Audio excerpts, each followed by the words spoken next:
ये शुरुआत करते हैं लंच टाइम की और सबसे पहले बात करते हैं ट्रेंडिंग न्यूज की।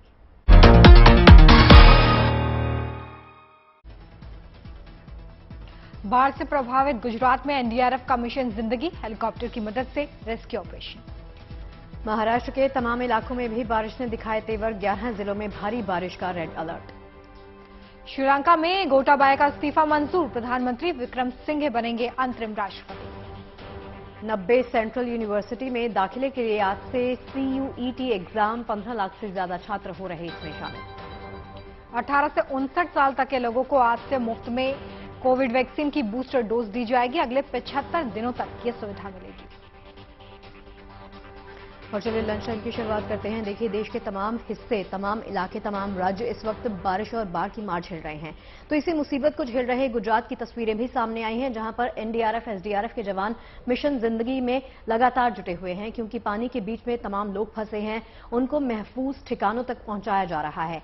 इसी मिशन को सक्सेसफुल बनाने के लिए, पूरा करने के लिए बचावकर्मी दिन रात लगे हुए हैं। कई जगहों पर कोस्ट गार्ड के हेलीकॉप्टर्स की मदद से रेस्क्यू ऑपरेशन को आगे बढ़ाया भी जा रहा है।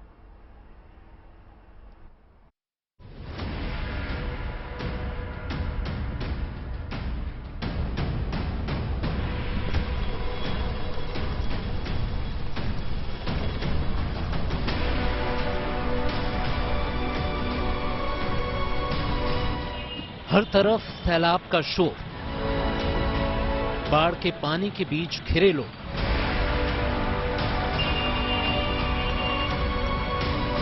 और इस मुसीबत के बीच जलदूतों का मिशन जिंदगी।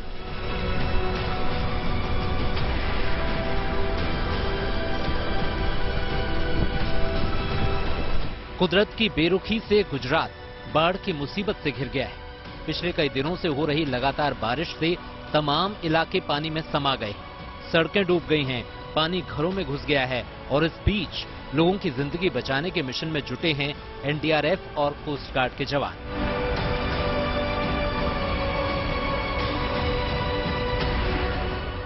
नवसारी में कोस्ट गार्ड के जवान हेलीकॉप्टर की मदद से बाढ़ में फंसे लोगों को बचाने में जुटे।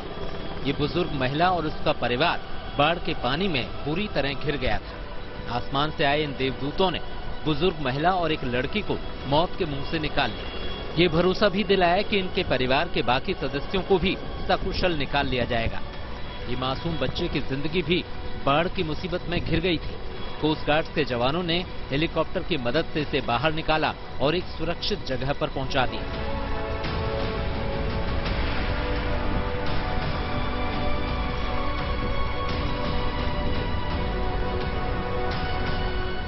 देवदूत बनकर इंडियन कोस्ट गार्ड के जवान अपना फर्ज निभा रहे हैं। जगह जगह फंसे लोगों तक चॉपर से पहुंचकर उन्हें सकुशल बाहर निकाल रहे हैं। मिशन जिंदगी में जुटे बचाव दल ने एक युवक को बाढ़ के बीचों बीच से बाहर निकाला।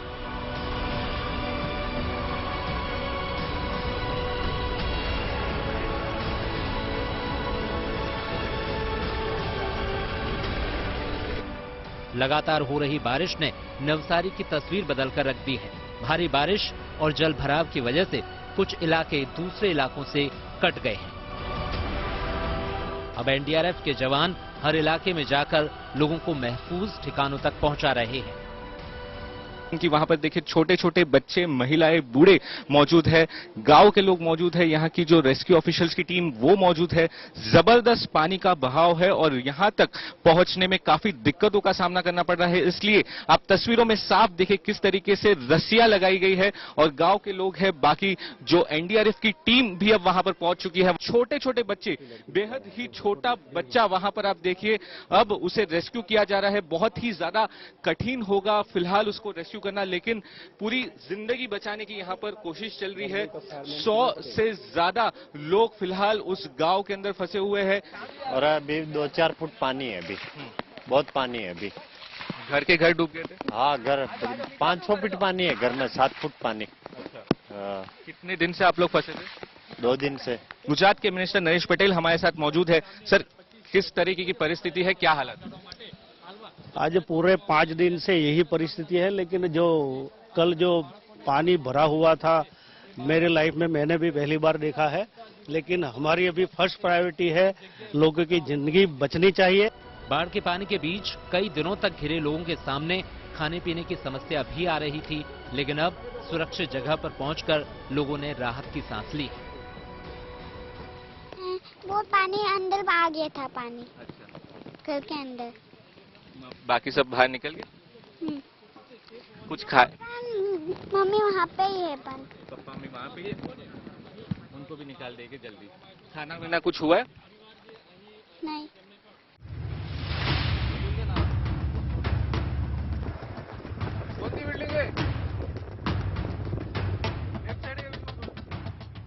चंद्रपुर में एनडीआरएफ और एसडीआरएफ के जवान अब तक करीब 600 लोगों को सुरक्षित ठिकानों तक पहुंचा चुके हैं। ये मिशन जिंदगी आसान नहीं थी, लेकिन इस मुश्किल वक्त में इन जवानों के जज्बे की वजह से ये मुमकिन हो पाया। चंद्रपुर की अगर स्थिति देखी तो 60 to 70% जो क्षेत्र है चंद्रपुर के वो पानी के नीचे है। उसमें अपन जहाँ खड़े हैं वो नगीनाबाग का एक काफी बड़ा क्षेत्र है। इसी को लग के वडगांव भी है, रहमत नगर भी है। वहाँ से काफी लोगों को रेस्क्यू किया गया। साधारणतः उनकी संख्या अगर देखी जाए यहाँ की तो 250 से 300 है। और भी क्षेत्र से जो लोगों को रेस्क्यू किया गया है उनकी संख्या 500 से 600 है। और अभी भी रेस्क्यू का ऑपरेशन जो है वो शुरू है और उनको एक अच्छे जगह पे वहाँ स्थलांतरित किया जा रहा है। लगातार हो रही बारिश की वजह से नदी नाले उफान पर हैं। इराई डैम का जलस्तर लगातार बढ़ रहा है, जिसके 7 दरवाजे खोल दिए गए, जिसकी वजह से कई गांव टापू में तब्दील हो गए हैं। गुजरात के औरंगा नदी का जलस्तर बढ़ने से तरियावाड़ और हनुमानवाड़ इलाके में पानी भर चुका है, जहां फंसे हुए लोगों को निकालने के लिए एनडीआरएफ की टीम 5 दिन से दिन रात एक कर रही है। लोगों को चेतावनी दी जा रही है कि डूबे हुए मकानों की छत पर खड़े ना हों। उनको मैं पहले भी बताया, हमारी टीम ने भी बताया, जिला प्रशासन से लेकर पुलिस प्रशासन तक सब लोग बताएं कि आप अगर यहाँ पे रह रहे हैं तो आपकी बिल्डिंगें कोलैप्स हो जाएंगी, क्योंकि आपने आगे जाकर के देखा होगा कि पानी जो है उसमें धार बहुत है, तो कुछ भी हो सकता है। इसलिए मैं उनसे दोबारा आग्रह करना चाहता हूं कि प्लीज ऐसा सिचुएशन है, आप हमारा साथ दें। अगर आप हमारे साथ रहेंगे तो हमारे जवानों का और जिला प्रशासन, जिला के लोगों का जो भी हौसला और बुलंद रहेगा। इस मुश्किल घड़ी में एनडीआरएफ और एसडीआरएफ के जवान मिशन जिंदगी को अंजाम तक पहुंचा रहे हैं। अपनी जान की परवाह किए बगैर ये जवान दिन रात दूसरों को बचाने में जुटे हुए हैं। इनके इस जज्बे की वजह से ही गुजरात में ये मिशन कामयाब हो पाया है। चंद्रपुर से विकास राजुरकर और नवसारी से देव कोटक के साथ सौरभ वक्तानिया, गुड न्यूज टुडे। देश के अलग अलग हिस्सों में इस वक्त बाढ़ ने लोगों का जीना दूभर कर दिया है। हाल यह है कि पानी के चलते कई इलाकों में लोग परेशान हैं। शहर से लेकर गांव तक इस वक्त जलमग्न नजर आ रहे हैं। गुजरात, महाराष्ट्र, मध्य प्रदेश, तेलंगाना और छत्तीसगढ़ जैसे राज्यों में बारिश आफत बन रही है।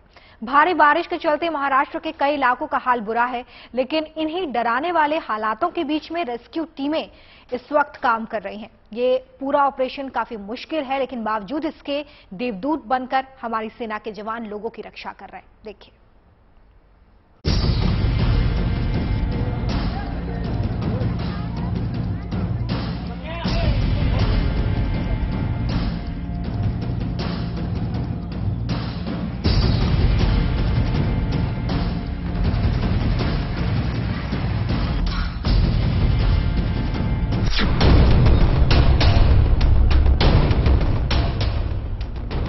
महाराष्ट्र से आई ये तस्वीर देखिए। ये पानी और जिंदगी के बीच छिड़ी जंग की तस्वीर है। खतरनाक लहरों के बीच खंबे के सहारे लाल टी शर्ट वाले इस युवक की जान यहां दांव पर लगी है। तस्वीरें देखिए। 3 लोग किसी देवदूत की तरह उसे बचाने आते हैं। किनारे पर रस्सी बांधकर खंभे के सहारे खड़े युवक के करीब पहुंचते हैं और उसे मौत के मुंह से निकाल ले जाते हैं। रेस्क्यू ऑपरेशन की ये तस्वीर पुणे के शिवणे इलाके की है। खड़कवासला बांध से मूठा नदी में पानी छोड़ा गया तो नदी में उफान आ गया। पानी की लहरें पुल के ऊपर से बहने लगी। ये युवक अपने दोस्त के साथ पुल पार कर रहा था, लेकिन उसका साथी पानी की लहरों में बह गया। लेकिन ये युवक बिजली के खंभे के सहारे खड़े होकर किसी तरह बचने में कामयाब हो गया। जब स्थानीय लोगों की नजर पड़ी तो तुरंत फायर ब्रिगेड को सूचना दी। इस पूरे घटनाक्रम में काफी समय जरूर लगा, लेकिन आखिरकार युवक को रेस्क्यू कर लिया गया। वहीं पे हौसला बना के रखो, दूल्हे आ गए, आराम से रहना, वहीं पे जगह पकड़ के रखो। महाराष्ट्र के धुले की ये तस्वीर देखिए। एसडीआरएफ के जवान यहां दीपक शर्मा नाम के रेलवे कर्मी की जान बचाने की जद्दोजहद कर रहे हैं। मंगलवार रात 8 बजे दीपक इस रास्ते से गुजर रहे थे। पानी का अंदाजा लगाने में चूक गए और लहरों में बहने लगे। जान बचाने के लिए बाइक छोड़ी और इस पेड़ का सहारा ले लिया। फोन पर लोगों को सूचना दी, लेकिन रेस्क्यू टीम को पहुंचते पहुंचते सुबह हो गई। लेकिन आखिरकार एसडीआरएफ की धुले टीम दीपक की जान बचाने में कामयाब हो गई। एसडीआरएफ टीम ने आके 9 बजे करीब अभी बाहर निकला, जिसके लिए मैं सभी जिला प्रशासन, महाराष्ट्र शासन और एसडीआरएफ का धन्यवाद करता हूँ। मुझे एक नई जिंदगी मिली। बाढ़ की ये तस्वीरें महाराष्ट्र के चंद्रपुर से आई हैं। तस्वीर में दिख रही नारंगी रंग की बस में 35 लोग सवार हैं। कुछ यात्री बस की छत पर चढ़कर अपनी जान बचाने की गुहार लगा रहे हैं। ये बस मध्य प्रदेश से हैदराबाद के लिए निकली थी, लेकिन ड्राइवर ने शॉर्टकट लेने की जल्दी में बस को बाढ़ के पानी में फंसा दिया। अब इन यात्रियों को रस्सी बांधकर इतनी दूरी से 3 से 4.5 फीट गहरे पानी के बीच से निकालने की जद्दोजहद चल रही है। लोग रस्सी पकड़कर बाढ़ में डूबी बस के भीतर से निकलकर किसी तरह बाहर आ रहे हैं। महाराष्ट्र के चंद्रपुर में ही एक और जगह पर 2 दिनों से 22 ट्रक ड्राइवर भयानक बाढ़ में फंसे हुए थे। दरअसल ये सभी ट्रक चालक अलग अलग राज्यों से यहाँ आए थे, लेकिन चंद्रपुर से गई चांदूर मार्ग पर वर्धा नदी का पानी अचानक बढ़ने से आसपास के 3 किलोमीटर इलाके में पानी भर गया और ट्रक वाले वहीं फंस गए। घटना की जानकारी मिलते ही पुलिस की रेस्क्यू टीम मौके पर पहुंची। एक तो रात का समय और चारों ओर पानी ही पानी, उस पर लगातार हो रही बारिश की मुसीबत। ऐसी हालत में बाढ़ में फंसे लोगों तक पहुंचना कोई आसान काम नहीं था, लेकिन पुलिस के जवानों ने अपनी जान जोखिम में डालकर रात भर रेस्क्यू ऑपरेशन चलाया। अच्छी खबर ये है कि इस रेस्क्यू ऑपरेशन में सभी 22 ट्रक चालकों को सही सलामत बचा लिया गया। और यहाँ पे 2 दिन से मैं फंसा हुआ था और यहाँ पे अभी हम लोग को पुलिसकर्मी लोग बचाए। हम लोग को ये रास्ते की कोशिश कर रहे थे, लेकिन अभी जाकर के ये अभी 4 बजे भोर में अभी हम लोग को बचाए हैं और इसके लिए थैंक्स। मूसलाधार बारिश हर तरफ जिंदगी का इम्तिहान ले रही है। रेस्क्यू ऑपरेशन की यह तस्वीर महाराष्ट्र के गोंदिया जिले की है। गोंदिया के तुमखेड़ा खुर्द के 3 युवक लोधी टोला के नाले में बाढ़ का मंजर देखने आए थे, लेकिन खुद पानी की लहरों में फंस गए। 3 युवकों में से एक को तो बचा लिया गया, लेकिन 2 की तलाश जारी है।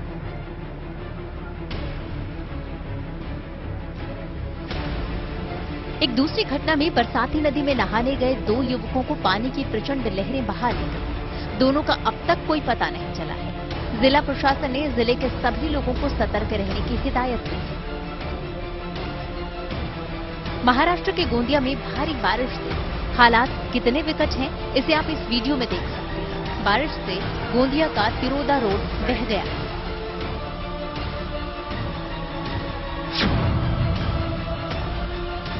अब महाराष्ट्र के नागपुर का हाल है। लगातार हो रही भारी बारिश से घरों में पानी ने डेरा जमा लिया।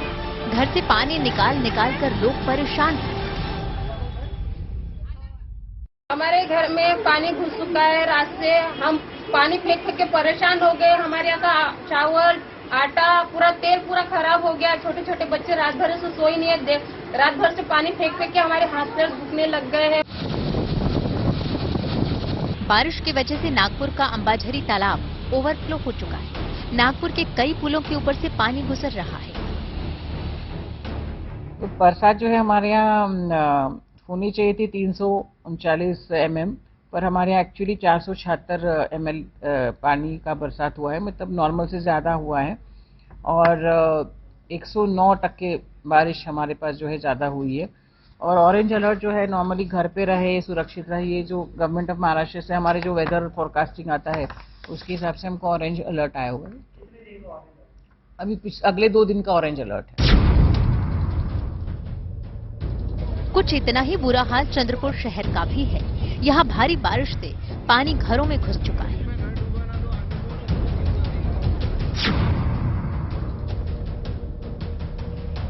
उधर ठाणे कल्याण का हाल देखिए। कल्याण के पास कांबा में उल्हास नदी का पानी सड़कों पर भर गया है। साथ ही पानी ने लोगों की मुश्किलें बढ़ा दी हैं।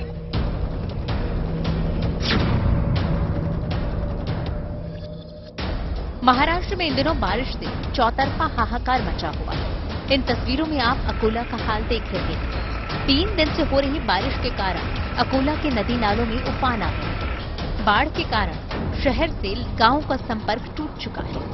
शहर के हालात ऐसे हैं कि मेडिकल इमरजेंसी तक में घरों से निकलना दूभर हो गया है।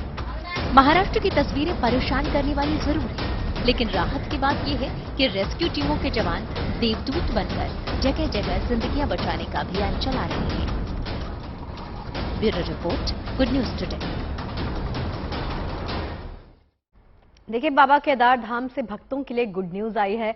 अगर आप भी केदारनाथ धाम की यात्रा पर निकलने वाले हैं, प्लानिंग कर रहे हैं, तो आपको पल पल बदलने वाले मौसम को लेकर परेशान होने की जरूरत नहीं है, बल्कि बेफिक्र होने की जरूरत है यहां पर, क्योंकि अब आपको केदार धाम में बदलते मौसम की सटीक जानकारी मिल जाएगी, जिसके आधार पर आपको ये तय करने में आसानी होगी कि मंगलकारी यात्रा कब शुरू की जाए और कब नहीं।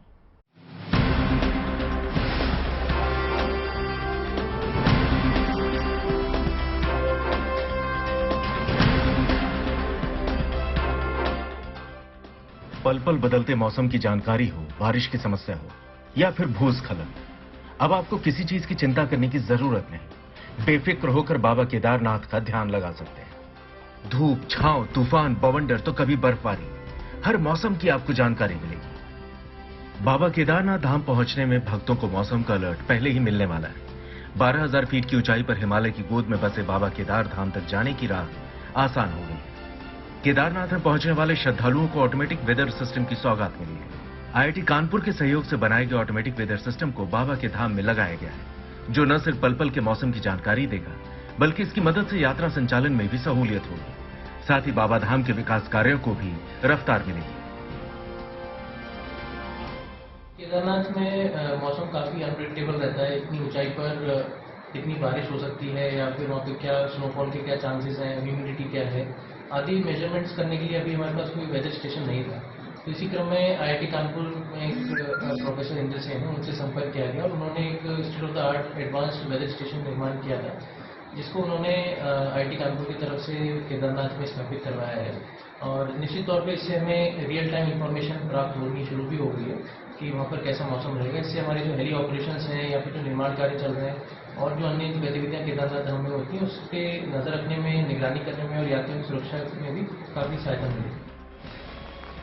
बाबा केदारनाथ का धाम 3 ओर से ऊंची हिमालय पर्वत श्रृंखलाओं से घिरा है।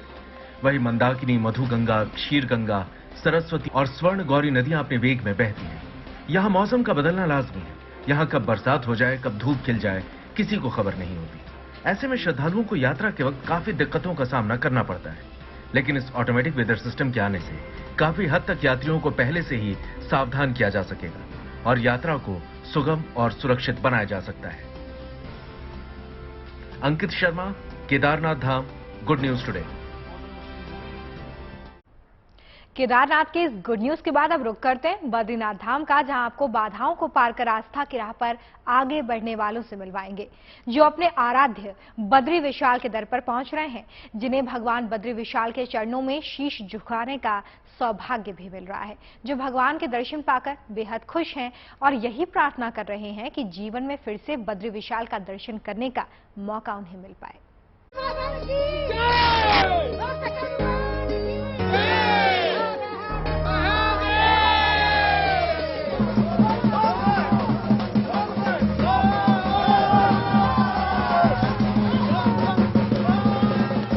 भगवान बद्री विशाल के दर्शन की मुराद दिल में लिए यात्रा पर निकले इन भक्तों का उत्साह अपार है।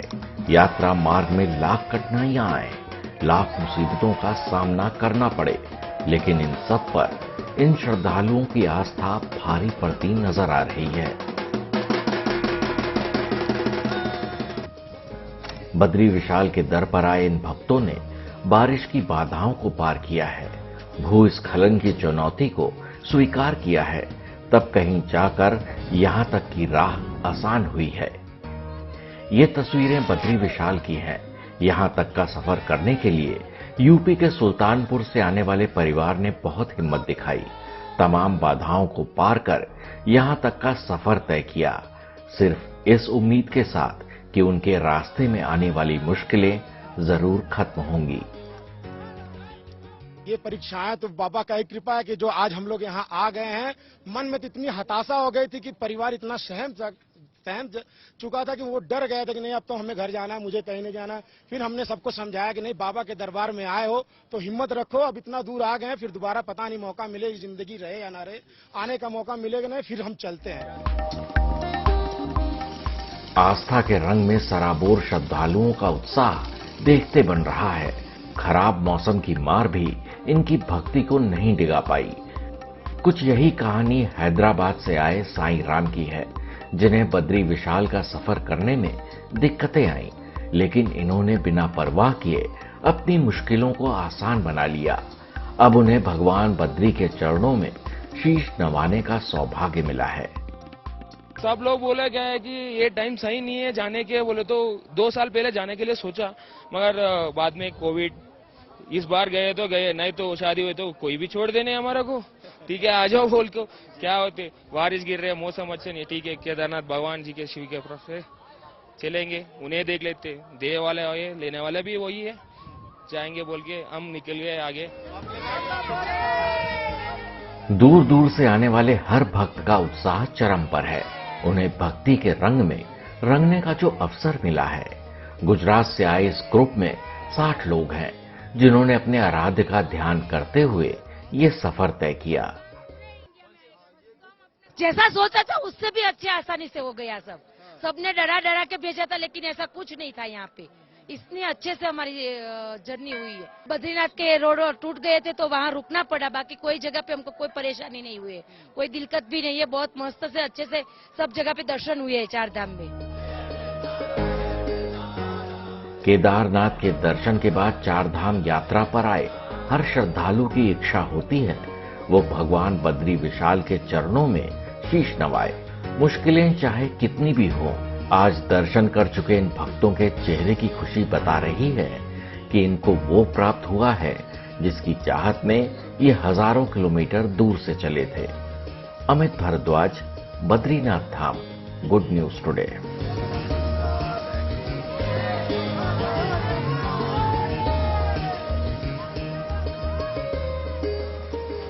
कोरोना के विरुद्ध हमारा युद्ध लगातार मजबूत स्थिति में आता जा रहा है और इस मानसूनी सीजन में केंद्र सरकार की ओर से अब आम लोगों के लिए फ्री बूस्टर डोज का ऑफर दिया गया है। आज से अगले 75 दिनों तक 18 से 59 साल तक के सभी लोग सरकारी सेंटर पर फ्री में बूस्टर डोज लगवा सकेंगे। 75 दिन तक चलने वाले कोविड-19 अमृत महोत्सव के लिए चंडीगढ़ में 7 सेंटर भी बनाए गए हैं। वैक्सीनेशन की इस मुहिम को कैसे मुकाम तक पहुंचाने की कोशिशें चल रही हैं, बता रहे हमारे संवाददाता ललित शर्मा। चंडीगढ़ में 7 सेंटर्स हैं वो बनाए गए हैं जहां पर ये बूस्टर डोज है 18 साल से लेकर 59 ईयर्स तक है वो लगाई जाएगी। उसके साथ साथ आपको तस्वीरें दिखाएं कि जो लोग हैं वो इंतजार कर रहे हैं कि अब से थोड़ी देर के बाद है जो बूस्टर डोज है वो सभी लोगों को लगाई जाएगी। कुछ लोग उन्हीं से बात कर लेते हैं। आज से जो बूस्टर डोज है वो लगाई जाएगी।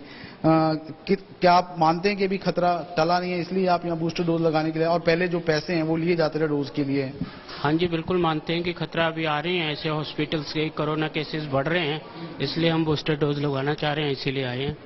नहीं, पर पहले पैसे लगा के लगाने पड़ती थी, फ्री में लगा रहे हैं, तो ठीक फैसिलिटी मान रहे हैं? बिल्कुल जी, गवर्नमेंट की फैसिलिटी है, फ्री में लगा रहे हैं तो वो ज्यादा बेटर है। हर आदमी वो पे करके नहीं लगवा सकता है, और गवर्नमेंट हॉस्पिटल्स में अगर ये फ्री फैसिलिटी मिल रही है तो बहुत अच्छी बात है और लगनी चाहिए ये, और ज्यादा लोग लगवा सकते हैं।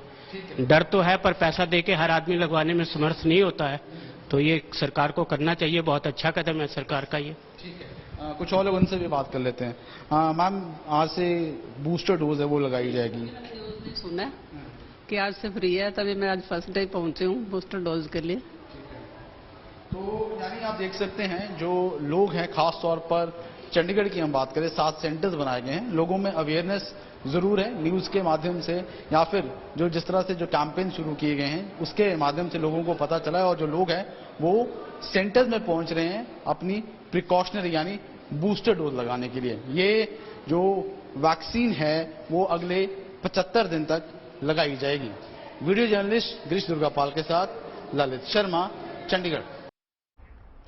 देखिए, कोरोना के खिलाफ लड़ाई जिस तरह से भारत ने लड़ी है उसकी दुनिया भर में तारीफ हो रही है। चलिए आपको बताते हैं कि कहां तक पहुंचा है भारत का ये मिशन वैक्सीनेशन। देखिए, इन ग्राफिक्स के जरिए आपको समझाते हैं। सबसे पहले देश में कुल वैक्सीनेशन नंबर की बात करें तो ये आंकड़ा तकरीबन 2 अरब तक पहुंच रहा है। महज चंद गिनती ही बची है। अब तक 1,99,47,45,740 लोगों को वैक्सीन लग चुकी है। इसमें अगर पहली डोज की बात की जाए तो इसमें पहली डोज 1,87,47,053 है, जबकि 92,47,60,101 लोगों ने दूसरी डोज लगवा ली है। प्रिकॉशन यानी बूस्टर डोज की अगर बात की जाए तो 5,12,38,586 लोगों ने ये लगवा ली है। उम्र के हिसाब से बात कर लेते हैं। 12 से 14 साल की उम्र के 6,37,04,865 बच्चों को वैक्सीन लगाई जा चुकी है। इसी तरह से 15 से 17 साल की उम्र के बच्चों का आंकड़ा अगर देखा जाए तो 11,07,62,818 बच्चों को वैक्सीन का डोज लग गया है। अगर युवाओं की बात कर ले तो 18 से 44 साल के उम्र वर्ग जो है उसमें 1,11,32,53,529 लोगों ने वैक्सीन की डोज ले ली है। तो वहीं 45 से 60 साल की उम्र का जो आयु वर्ग है वहां पर 41,55,50,675 लोगों ने वैक्सीन लगवा ली है। तो वहीं वैक्सीन कंपनियों की बात कर लेते हैं। सबसे ज्यादा लोगों ने कोविशील्ड लगवाई है, जिसकी संख्या 1,59,40,40,138 है, जबकि कोवैक्सीन जो है 33,40,97,442 है। कोर्बेवैक्स 6,36,95,683 लोगों ने लगवाई। वैक्सीन लगवाने वाले पुरुषों की अगर बात की जाए तो 98,77,14,873 इसका आंकड़ा, जबकि 95,52,822 महिलाएं शामिल हैं। टॉप 5 राज्यों की अगर बात कर ली जाए तो वैक्सीनेशन में यूपी पहले नंबर पर है। यहां 34,37,01,651 कुल डोज लगाई जा चुकी है। दूसरे नंबर पर आता है महाराष्ट्र। यहां पर 17,02,13,273 लोगों ने टीका लगवा लिया। पश्चिम बंगाल तीसरे पायदान पर, जहां 14,33,00,000 से ज्यादा लोगों ने टीका लगवाया। बिहार में ये संख्या 13,95,55,889 है। तो वहीं मध्य प्रदेश में 12,10,82,695 लोगों को टीके लग चुके हैं। करेंगे कोलकाता की, जहां पर मेट्रो से सफर करने वालों के लिए गुड न्यूज है। कल यानी कि गुरुवार से कोलकाता मेट्रो के नए रूट को आम लोगों के लिए खोल दिया गया है। सियालदह मेट्रो से साल्ट लेक सेक्टर 5 तक कुल 9 किलोमीटर की दूरी अब महज 21 मिनट में तय की जाएगी।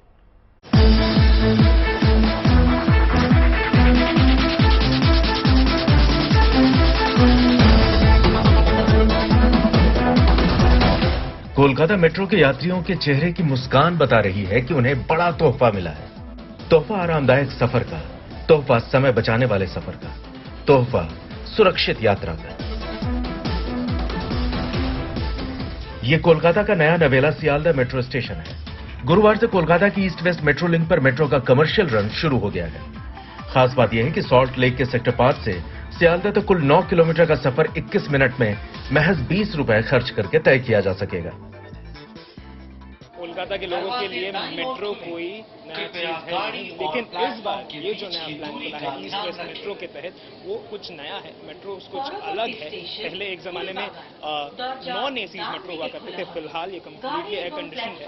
और ये मेट्रो स्टेशन सियालदह से इसकी शुरुआत हुई है। सियालदह रेलवे स्टेशन जो शायद एशिया का one of the most busiest railway station है, वहां से ये मेट्रो सेक्टर 5 जो आईटी हब है पश्चिम बंगाल का, वहां तक जाएगा। कोलकाता मेट्रो के इस नए रूट पर सुरक्षा का खास ख्याल रखा गया है। स्टेशन पर यात्रियों की सुरक्षा के लिए दिल्ली, मुंबई और दुबई मेट्रो जैसी व्यवस्था की गई है। कोलकाता के शियालदा से, शियालदा स्टेशन जो बहुत ही फेमस है, वर्ल्ड फेमस है, बहुत सारे one of the busiest train station में एक है एशिया में, और वहीं पर ही ये मेट्रो बहुत लाभवान होने वाला है यहाँ के यात्रियों के लिए। ये सेक्टर 5 तक जाएगा और ये ऊपर से ही जाने वाला है, मतलब ये मोनो रेल सिस्टम में चलेगा। और इसके बाकी का जो फ्लैंक है वो हावड़ा स्टेशन से उसकी शुरुआत होगी, हुगली नदी के नीचे से आते आते वो यहाँ तक भी आएगा। 2023 तक ये पूरा प्रोजेक्ट जो है वो कंप्लीट होने वाला है। यहाँ पर अगर एक नया डेवलपमेंट दिखाए जो कोलकाता मेट्रो में अभी तक देखा गया है नहीं, दिल्ली और दुनिया के दूसरे शहरों में, ये एक गेट, ये ट्रांसपेरेंट गेट जो आप देख रहे हैं, ये पहली बार कोलकाता मेट्रो सर्विसेज में आया हुआ है। इसके तहत जो मेट्रो में सुसाइड के अटेम्प्ट होते हैं वो बंद हो सकते हैं, ऐसा हम कह सकते हैं, क्योंकि यहाँ पर अगर आप देखें तो इस साइड के अंदर जो जगह है वो इलेक्ट्रिक जो कनेक्टिविटी है वहाँ पे लोग जंप करते हैं, सुसाइड अटेम्प्ट करते हैं, लेकिन अगर ये दरवाज़ा बंद रहेगा और तभी खुलेगा जब मेट्रो आने वाला है, तो यहाँ पे सुसाइड अटेम्प्ट्स भी बंद हो जाएंगे। सियालदह मेट्रो स्टेशन से चलने वाली पहली ट्रेन में सवारी के लिए तड़के 3 बजे से ही लोगों ने लंबी कतार लगा दी थी, लेकिन सुबह 6:55 पर पहली metro train salt lake sector 5 के लिए रवाना हुई। आपको बता दें कि रात 9:35 पर सियालदह से आखिरी मेट्रो ट्रेन चलेगी, जबकि सॉल्ट लेक सेक्टर 5 से सियालदह के लिए आखिरी ट्रेन 9:40 पर चलेगी। इस रूट के शुरू होने से यात्रियों को बड़ी राहत मिली है। सियालदह स्टेशन से सेक्टर 5 तक जो ये मेट्रो चालू हुआ, ये हम लोग बहुत खुशी की बात है, क्योंकि ये बहुत दिनों से हम लोग वेट भी कर रहे थे ये कब चालू होगा। बहुत सारा फायदेमंद हुआ। पहले तो जैम को हम अवॉइड कर सकते हैं, टाइम का बहुत बचत हो सकते हैं। बहुत ही अच्छा लग रहा है, हमें कई महीनों से इंतजार था इसका, और जो कम्यूट टाइम है वो कितना कम गया है, जर्नी भी बहुत ही आलीशान जर्नी में कह सकता हूँ। बहुत ही अच्छा लग रहा है, ये जो कंफर्टेबल हो गया है बहुत ही जर्नी। बस से जाते तो बहुत टाइम लगता है, लेकिन ये मेट्रो से जाने से टाइम बच रहा है। मार्च 2020 में इस लाइन का काम शुरू हुआ था। फिलहाल इस लाइन पर 6 स्टेशन हैं, जो सेक्टर 5 से फूल बागान तक 6.6 किलोमीटर की दूरी तय करती है।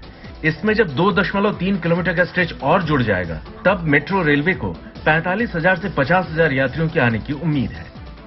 एक बार दिखाना चाहेंगे कि इसका रूट क्या होने वाला है। शियालदा मेट्रो से लेकर Phoolbagan, Salt Lake stadium, Bengal chemical, city centre, central park, Karunamoyee और सॉल्ट लेक सेक्टर 5 तक ये मेट्रो जाएगा। और इसका जो दूसरा फ्लैंक है, जो एस्प्लेनेड से शुरुआत होगा, जो हावड़ा को कनेक्ट करेगा कोलकाता के साथ, वो हुगली नदी के नीचे से जाने वाला है। और इसी मेट्रो के तहत कोलकाता के जो लोग हैं, जो मेट्रो को हर रोज इस्तेमाल करते हैं, उनके लिए ये बहुत खुशखबरी लाई। कैमरा पर्सन रवि विश्वास के साथ Sudyagni Roy, good news today, Kolkata. और चलिए इसी के साथ पहुंच गए हैं लंच टाइम के अंतिम पड़ाव पर, जहां पर आपको दिखाएंगे किसी महान शख्सियत की कही बातें। वक्त है आज के विचार का। नेल्सन मंडेला ने कहा है कि एक बड़े पहाड़ पर चढ़ने के बाद ही पता चलता है कि अभी ऐसे कई पहाड़ चढ़ना बाकी है।